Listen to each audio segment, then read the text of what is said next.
Tony Canzonieri defends his lightweight title against world light welter champion Jack Kid Berg. Chicago, 24th of April, 1931. Tony Canzonieri on the right, mighty eager to get started. And Phil Collins has to warn him back.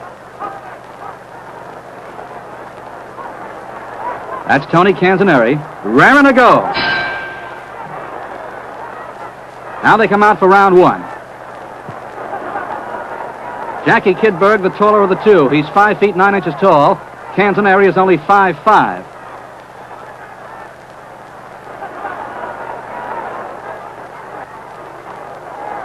Canzonieri, a hooker. Jackie Berg likes to use that straight left jab. The opening moments of the first round, a scheduled 15-rounder for the lightweight championship of the world. Tony Canzonieri opening up, a good left hook. Berg was stunned, but he fights right back. Jackie Kid Berg, 22 years of age, born in London. Makes his home in England. His weight for this fight, 134½ pounds. Managed by Frankie Jacobs and Saul Gold. He's had 103 fights going into this one with Canzonieri. He won 93, lost 4. He drew 5 times and has 31 KOs to his credit. This is the second time these two men have met. Before either one of these two won the title, Jackie Kid Berg won a 10-round decision over Tony Canzonieri.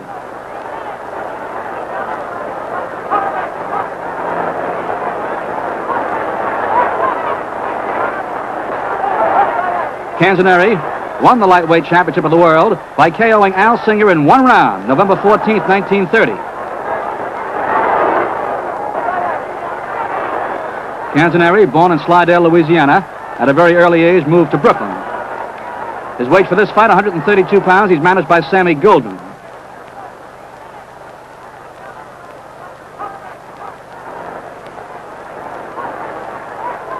Canzonieri has had 98 fights going into this one. He's won 76 and lost 9. He drew 9 times, fought 4 no-decision bouts, and 24 of his wins came via the KO route.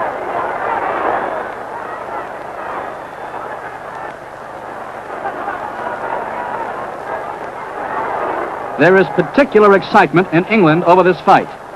The London Times devoted an editorial column to it. It is Great Britain's first attempt to wrest the lightweight title from America since Freddie Walsh won by defeating Willie Ritchie 17 years previous. Berg is a 7-5 favorite because of his marvelous condition.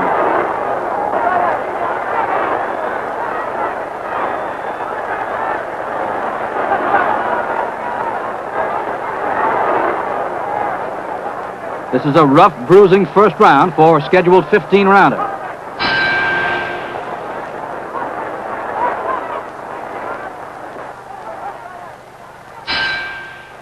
The referee, Phil Collins.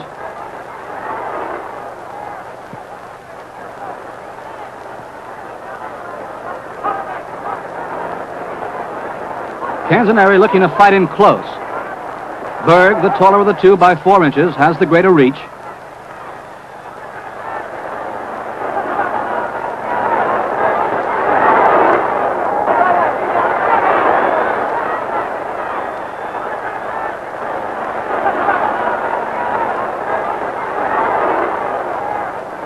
Good left hook by Tony Canzonieri. Jackie Kid Berg trying to hold off Canzonieri with a straight left jab. But Canzonieri burrows in tight. And referee Phil Collins separates the two.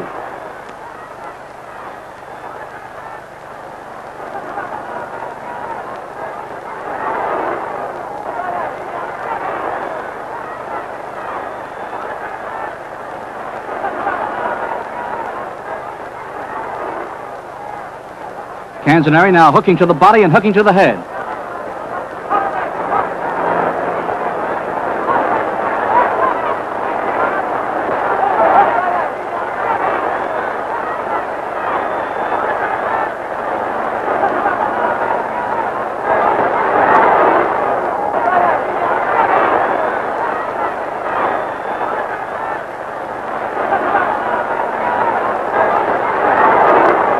A straight left jab by Canzoneri that time set Kid Berg back.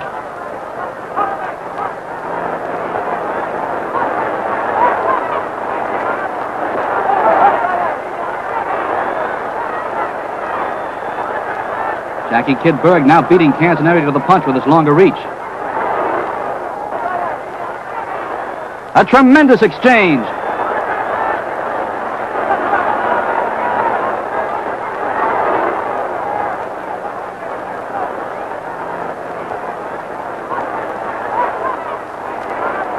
Jackie Kid Berg continues to advance all the time.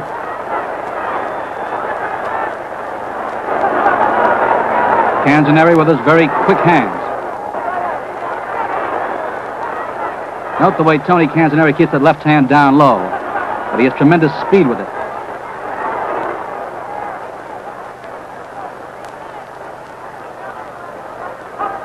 Jackie Kid Berg, the classic fighter, with the left jab and the right cross.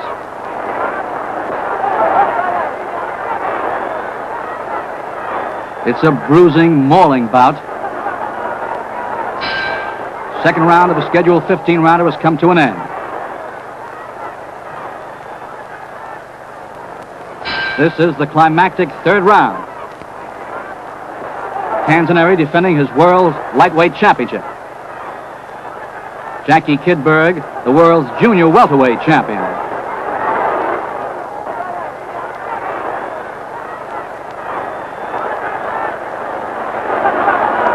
We're at Chicago Stadium, April 24th in 1931.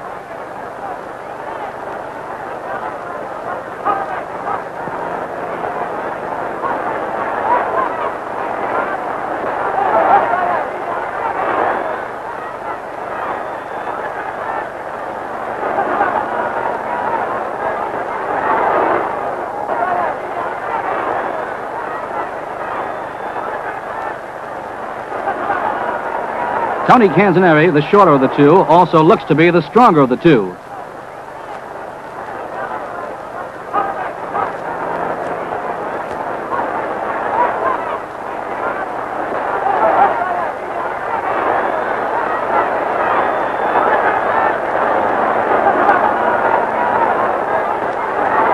Referee Phil Collins has to pry them apart. This is to be a one-punch knockout. Look for it. A tremendous hook by Tony Canzoneri.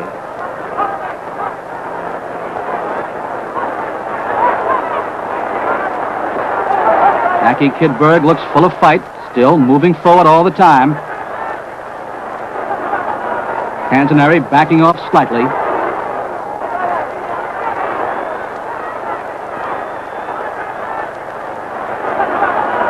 Good right hand by Canzoneri. Berg may have been hurt, but he's recovered now. A left and a right, and down goes Berg. A tremendous smash.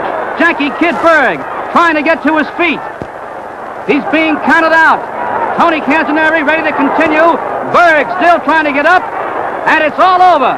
He was KO'd by Tony Canzoneri with that right-hand smash following that left hook. As you saw, he fell flat on his face, tried to get to his feet, and was counted out. And there's the victorious Tony Canzoneri.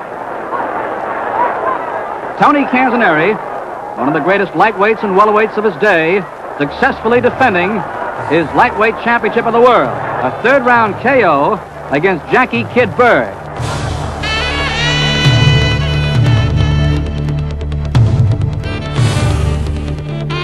Ex-lightweight champion Canzoneri takes on Frankie Click. New York, 28th of June, 1934. That's Tony Canzoneri coming out of his corner to take on Frankie Click at Ebbets Field in Brooklyn. Canzoneri weighing 134 pounds, Click 133 3/4. The referee is Patsy Haley. This is the second time these two men have fought. In their first fight, October 28, 1933, at Ridgewood Grove in Brooklyn, Canzoneri won a close 10-round decision.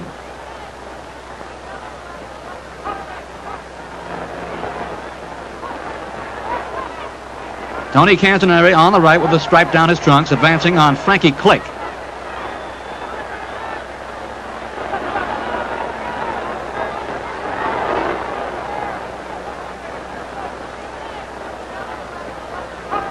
Canzoneri already has won and lost the lightweight championship to Barney Ross.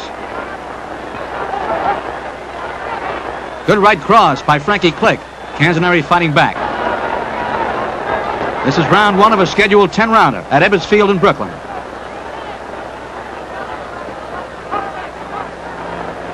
Frankie Click is now 25 years of age. He's 5 feet 6 inches tall, managed by Ray Carlin.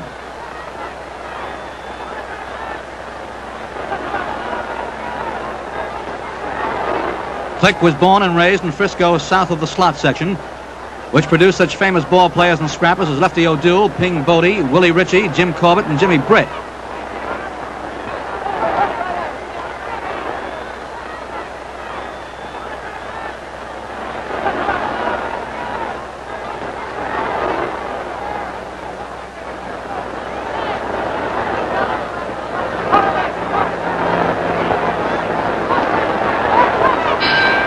That's the end of round one.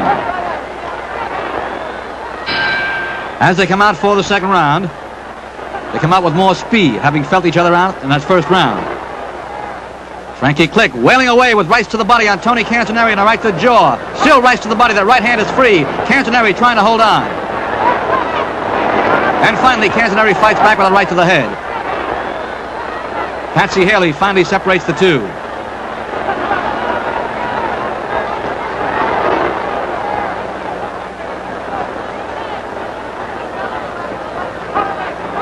Tony Canzoneri, traditionally with his guard down, but tremendously fast with his hands.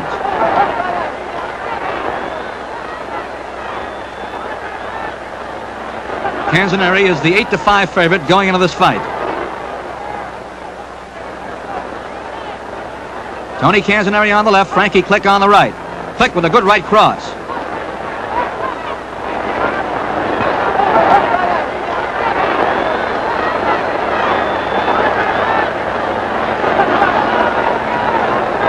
Click won his first 32 fights, and then he was stopped by Dynamite Murphy.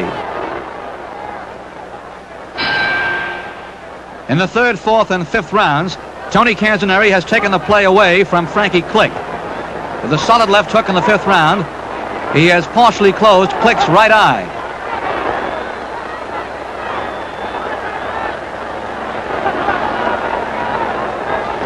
Click started off well, but Canzoneri has slowed him down somewhat.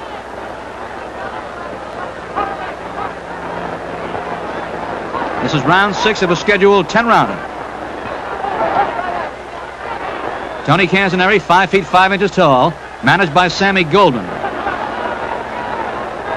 A terrific right hand, and Click is wobbly, as you see. Canzoneri going after him to finish him off if he can. A terrific right hand by Canzoneri caught Click coming in.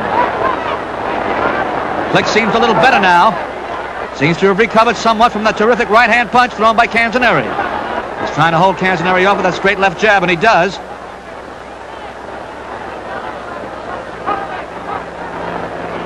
Good right cross, too, by Frankie Click, and Click is fighting back well here in the 6th round. He was on Queer Street for just a few moments.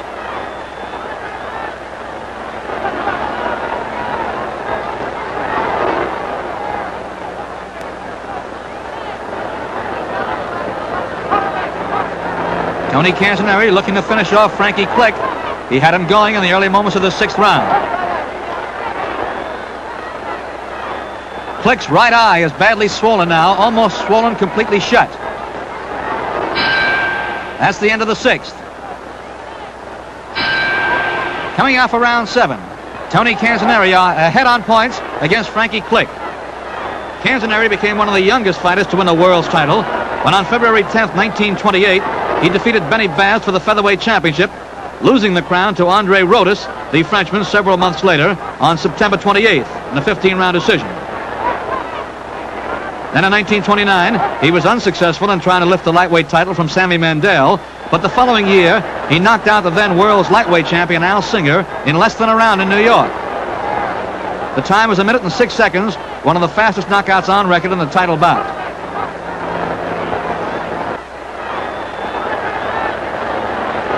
Canzoneri, a good fast boxer, a solid puncher, and can take a good punch.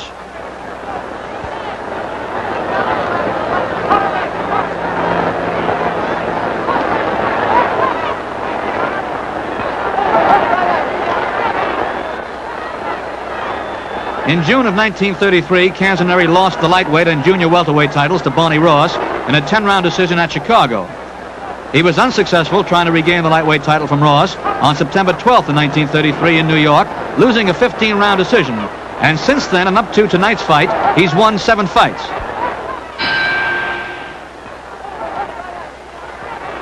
You can see the mark and cut over the right eye of Frankie Click. It's swollen shut now, and he must be having difficulty seeing out of that right eye.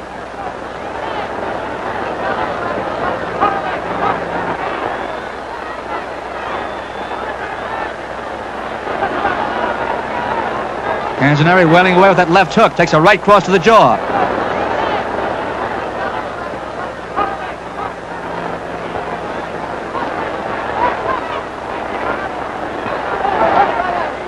Frankie Click becoming visibly tired now. He's taken a severe battering by Tony Canzoneri.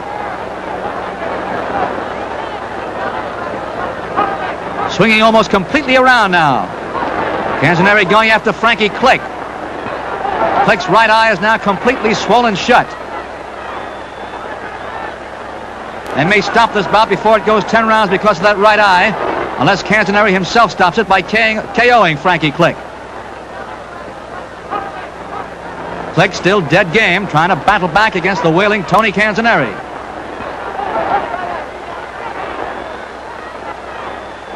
Only seconds to go now in this 8th round.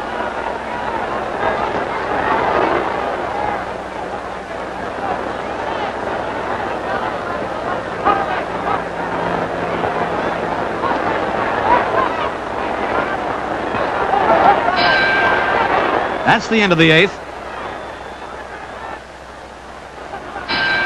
Canzoneri, seeming fresh as a daisy, coming out quickly in the start of this 9th round. Click backing away.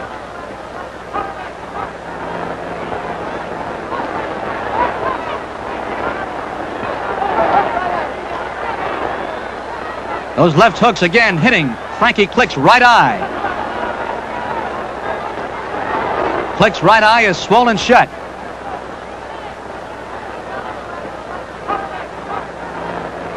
Referee Patsy Haley, as he separates the two, took a good look at Click's right eye. Don't know how much longer this bout can go. The whole right side of Frankie Click's face is now swollen. And Canzoneri doesn't let up.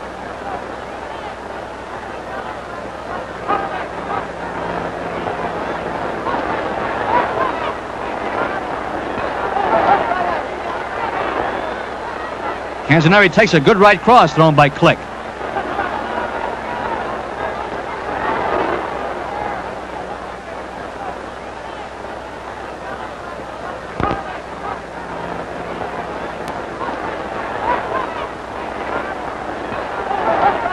Canzoneri again going after Frankie Click, trying to hold him off with that left jab as Click.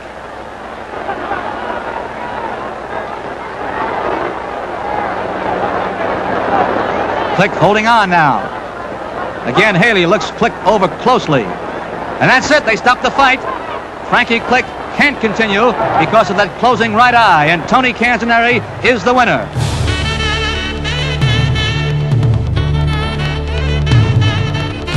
Canzoneri faces Lou Ambers in an attempt to regain the world lightweight crown. New York City, 10th of May, 1935.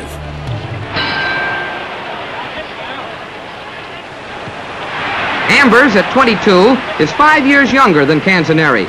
His strategy? To wear down Canzoneri by setting a fast pace, to throw an endless barrage of leather. Watch him come in with a left to the mouth. Canzoneri, because he believed his legs were fading, announced that he'd try for an early KO. He uses a classic straight-up stance, you notice, planting his left foot well in front.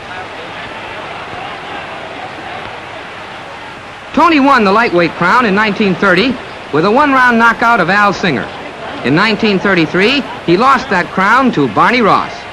When Ross vacated the throne just a few months before tonight's bout, an elimination series was set up to crown his successor. This fight is the final match of the elimination. If Canzoneri wins, he'll become the first ex-lightweight champion to regain his crown.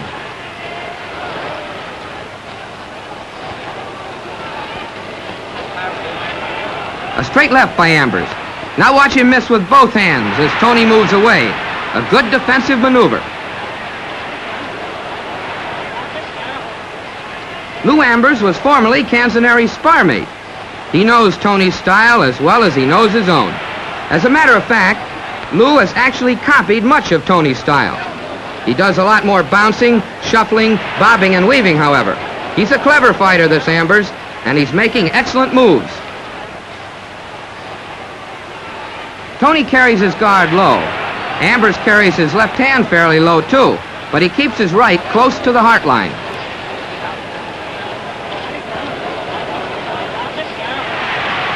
Both men using little head and shoulder feints as they try to work out an opening.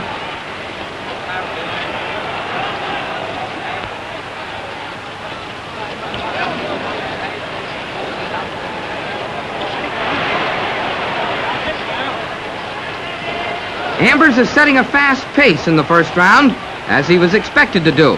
He's trying to wear down the older Canzoneri, to tire his legs, and to take the steam out of him.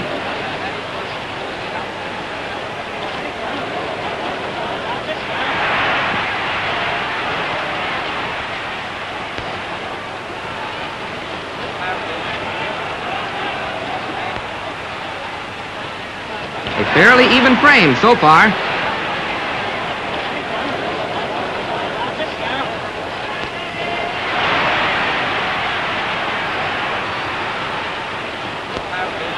A good left to the face by Canzoneri at the end of round one. An even round. Tony Canzoneri, leaving the lower corner, is the underdog. But he took round two, putting him ahead of Lou Ambers here in round three.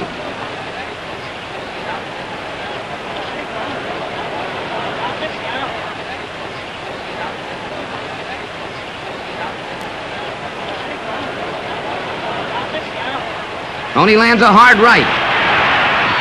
Then he feints with head and shoulders.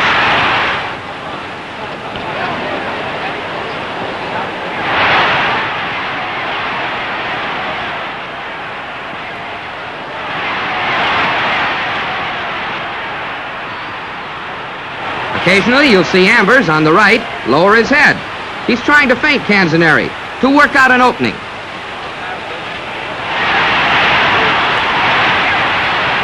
He's still doing a lot of bouncing. Canzoneri is cool and collected.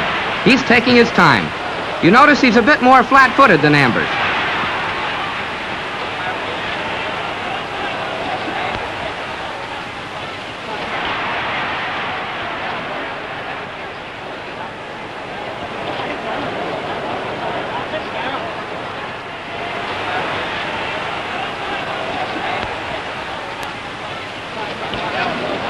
Watch Canzoneri fire in a left. Then he takes a right from Ambers.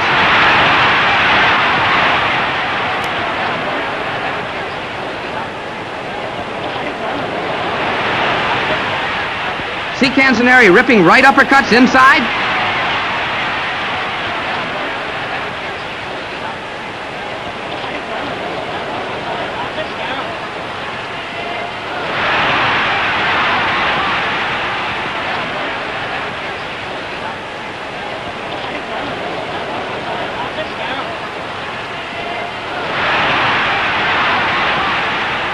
Now watch closely. Canzoneri's about to make Ambers' knees buckle with a right-left combination. See? Ambers was shaken up a bit.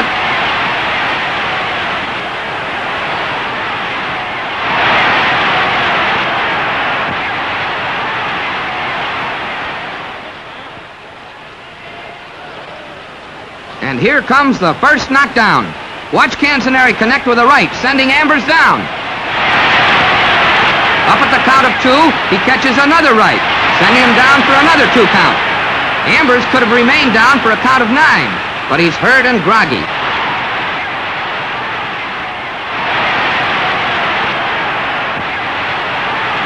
Just a few more seconds remaining in round 3.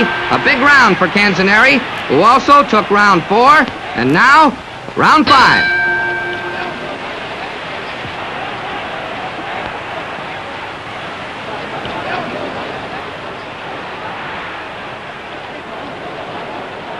So far, Lou Ambers has failed to set the blazing pace he predicted. Would wear down the veteran Tony Canzoneri. He's done a lot of moving, but Canzoneri has been landing the harder punches. Watch Tony's right. You could see the power in that blow.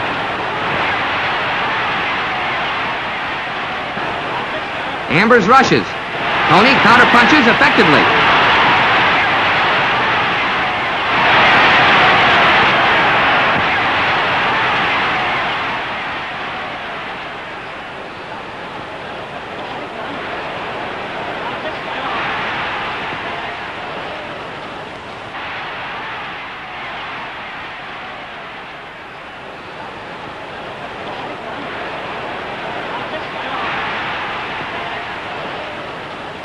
Canzoneri about to land a beautiful left-right combination.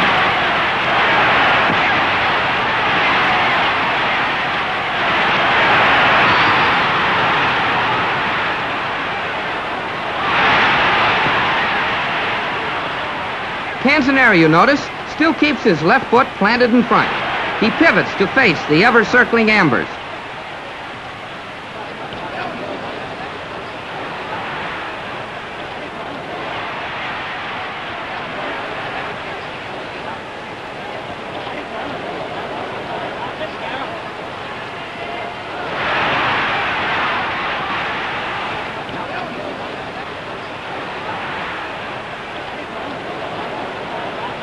Lou Ambers is facing us. Watch his right.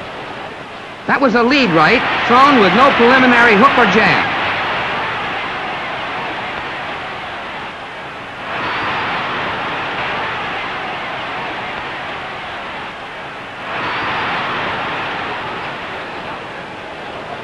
Look at Ambers. Plenty of bounce in this boy.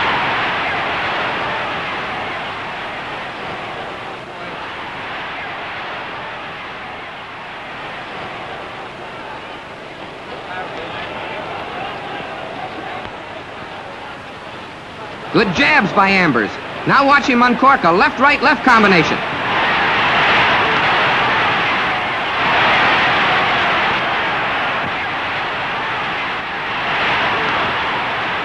Those left by Ambers have won him round 5. The first Ambers round of the fight. Not until round 10 did he win another, and the 11th round was even. So that Tony Canzoneri, the underdog, is well ahead going into round 12.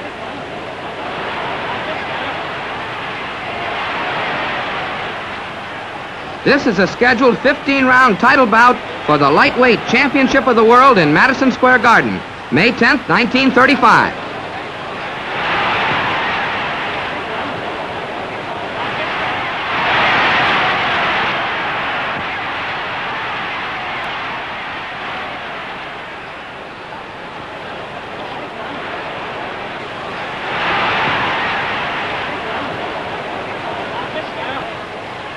Now watch closely. Here comes the first low blow of the fight. Keep your eye on Canzoneri's left. See that? A low left that draws a warning from the referee. Remember that blow. It's going to cost Tony the round.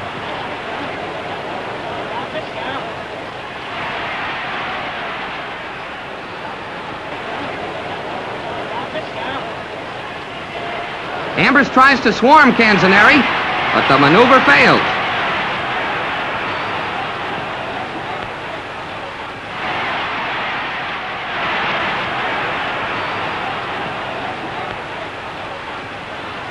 Tony about to land a left-right combination. The right is an overhand right to the ear. Canzoneri has been the sharper, harder puncher right from the start. Tony has been working well with his left, too.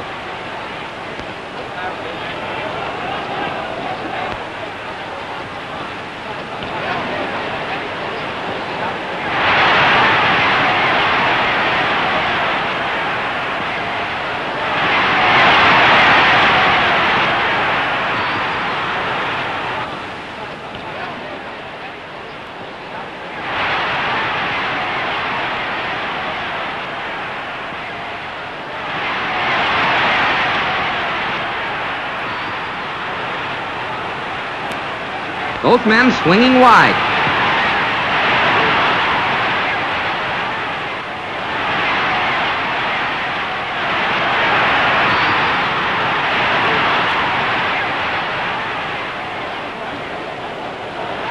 Tony about to try an overhand right that misses. Round 12 was taken away from Canzoneri because of that low left you saw earlier. The final round. Tony Canzoneri, with a white stripe on his trunks, versus Lou Ambers for the world's lightweight title.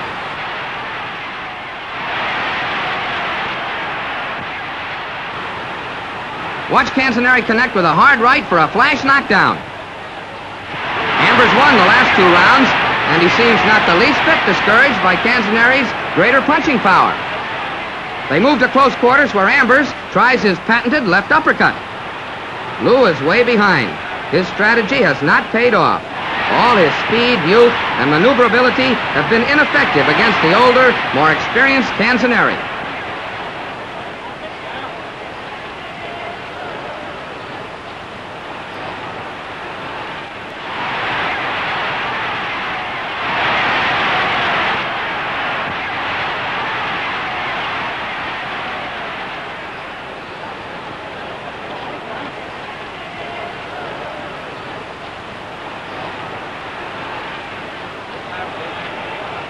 Lou misses with both hands, then ties up Tony.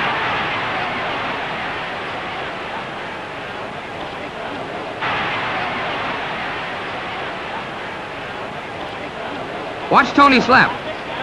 See it? That was a fast left to the body. Look at Tony. He's wailing away with his right, even though his left arm is locked.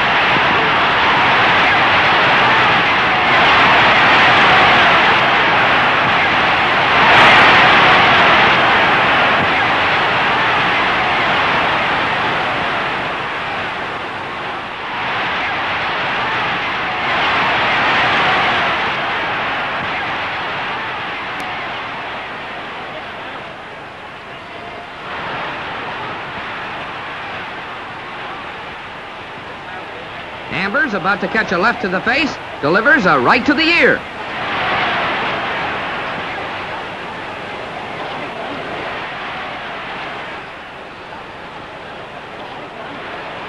They smother each other inside, and it's all over. No one at ringside questioned the outcome of this classic. It remained only for ring announcer Joe Humphreys to proclaim that the former champion Tony Canzoneri had regained the world's lightweight crown.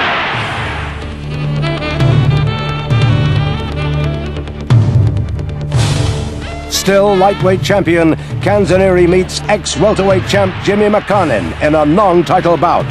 New York City, 8th of May, 1936. This is an over-the-weight 10-round bout with no title at stake. Gene Ward speaking. The referee is Arthur Donovan. They waste no time with preliminaries, you see. Both men get right down to business. Canzoneri was 27 years old at this time, McLarnin 30. Each has a low guard. McLarnin, on the right, keeps his chin down, tucked behind his shoulder. Jimmy comes from Vancouver, British Columbia. He lost his welterweight crown a year earlier to Barney Ross. Tony Canzoneri became lightweight champion by knocking out Al Singer. Like McLarnin, he too lost his title to Barney Ross, but won it back after Ross vacated the throne. You'll see them missing a lot, but they're off to a fast start, with Canzoneri pressing the fight.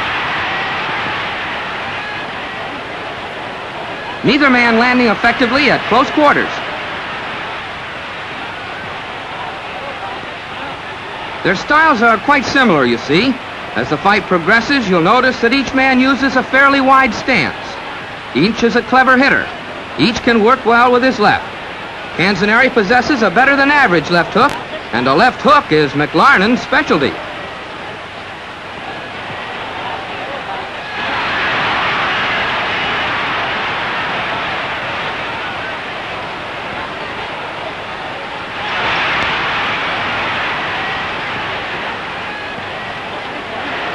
Here comes Canzoneri with a straight left to the face. McLarnin was moving away.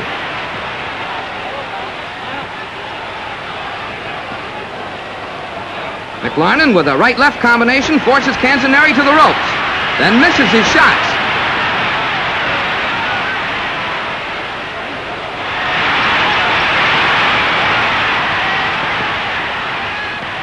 Watch McLarnon miss a right, then connect with a left and a long right. Canzoneri is staggered. He's been shaken up. McLarnon trying for the kill. Misses a left. But keep your eye on that left.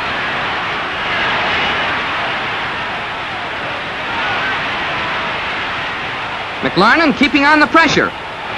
Look at Canzoneri. He's groggy. McLarnon senses it and seeks to press his advantage. Referee Donovan can scarcely pull determined Jimmy McLarnon away from the hurt Canzoneri.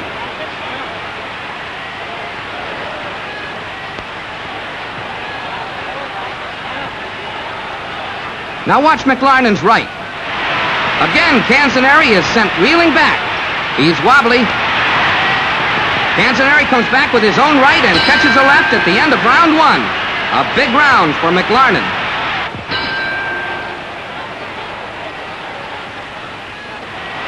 That's McLarnon on the right. Watch him feint Canzoneri. And again, twice in a row. Each time, Jimmy failed to make Tony lead. But keep your eye on McLarnon. He's going to do well in this stanza. Here comes McLarnon with overhand lefts. Tony picks them off before landing a hard right cross to the head. McLarnon comes back with his own right. Then he returns to one of his favorite maneuvers, keeping his left in Canzoneri's face.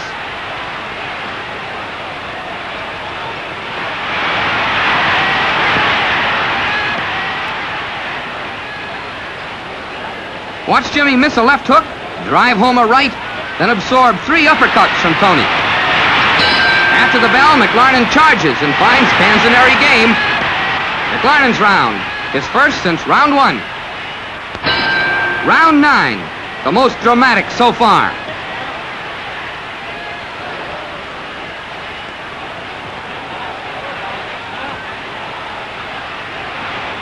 Watch Tony's left. This round, he seems to be licking Jimmy at his own game of left hooking. Look at him bounce with energy. Now he'll rush in to land a left-right combination, followed by a cuffing right to the ear. And again he bounces with bubbling energy. Tony changes direction a great deal, you notice. That's to throw McLarnon off target. He comes in fast with his punches, too. And if you keep your eye on Canzoneri, you'll find him with his guard extremely low, as though disdainful of Jimmy's punching power.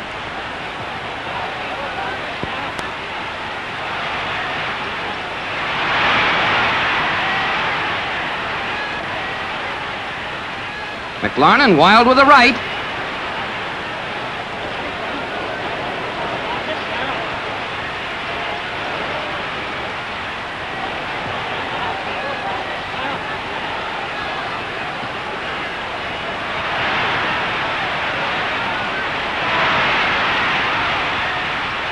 McLarnon about to try a 1-2, but the right misses.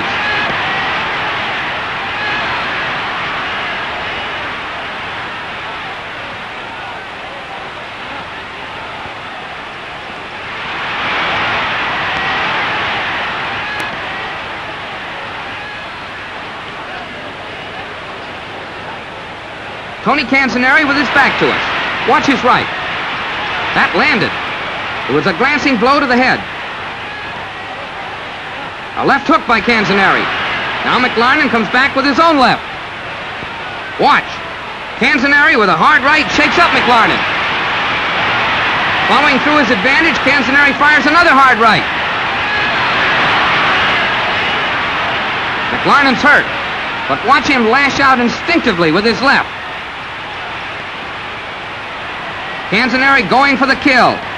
He will blaze away with both hands. Jimmy's wobbly. Now Tony cuts loose again.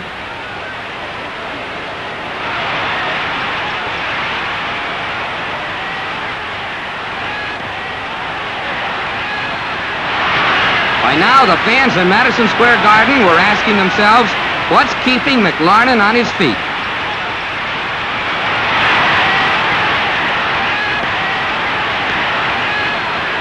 Jimmy's still fighting back.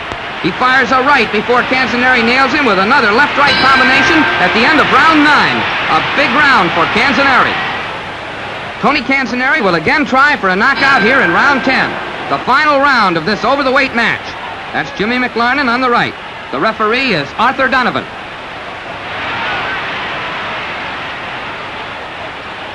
Watch Canzoneri get in a left, miss a left, then just stand there, waiting for McLarnin's next move.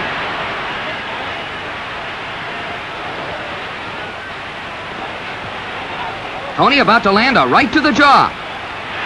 That was a glancing blow. Had it landed solidly, McLarnin would have been in trouble. He's still not out of the woods.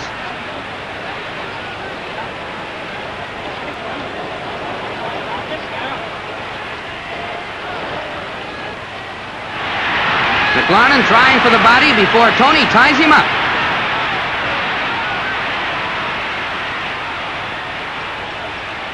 Oh, how Canzoneri wants to drop his right-hand bomb again. The same right that nearly finished McLarnin in the ninth.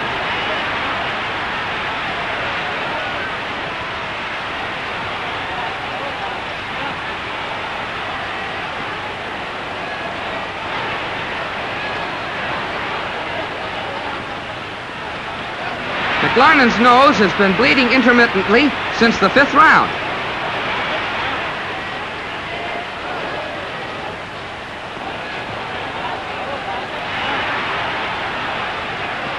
Jimmy's punches seem to register with little effect upon Tony.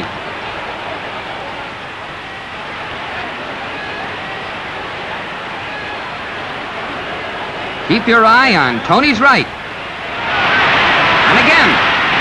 Good shots, but they failed to put McLarnin down. And it's all over. Here's the official decision by ring announcer Joe Humphreys. Rounds 1 and 8 were awarded to McLarnin. All others to Tony Canzoneri, hailed today as one of the world's greatest fighters.